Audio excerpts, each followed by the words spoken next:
Bird flu hits duck farm devastatingly. Sir Quacksalot reports from the pond. Sir Quacksalot.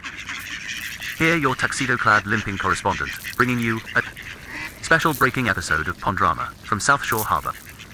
This time, our drama reaches beyond our corn buffet wars.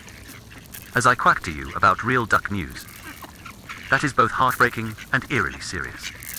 It's all about bird flu outbreaks hitting the duck world hard, and how it echoes through our pond lives, even if we are just small actors.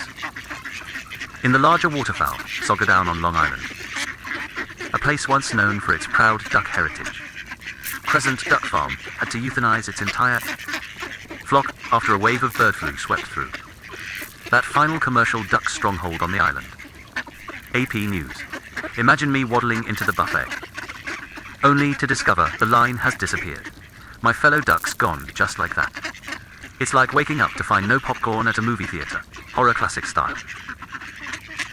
Though the farm is trying to rebuild with flu-free ducklings and sanitized pens, the memory and loss weigh heavily. AP News. Meanwhile, in California, the recall of death tolls is staggering. 6 million birds gone and over 100 million nationwide ordered euthanized. According to recent reports, CBS News, this isn't some distant farm problem either. It reaches right into our pond dynamics. Because, as ducks, we are the natural carriers of waterfowl viruses. Whether we like it or not, they move with our wingspan across lakes and state sand.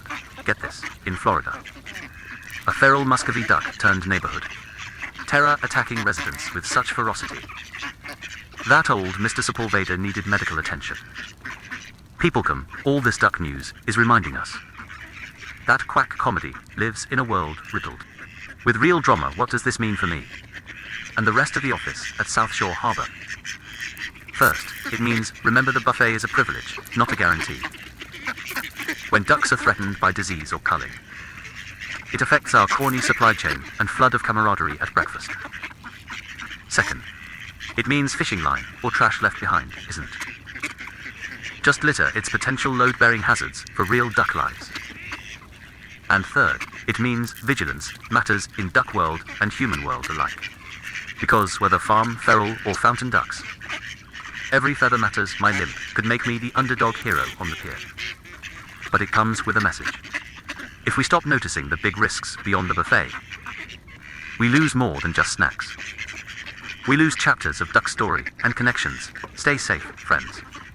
Wipe your feet and wrap up your fishing line. Because, while I may be just one minor character at South Shore Harbour, this pond and our lives depend on each ripple.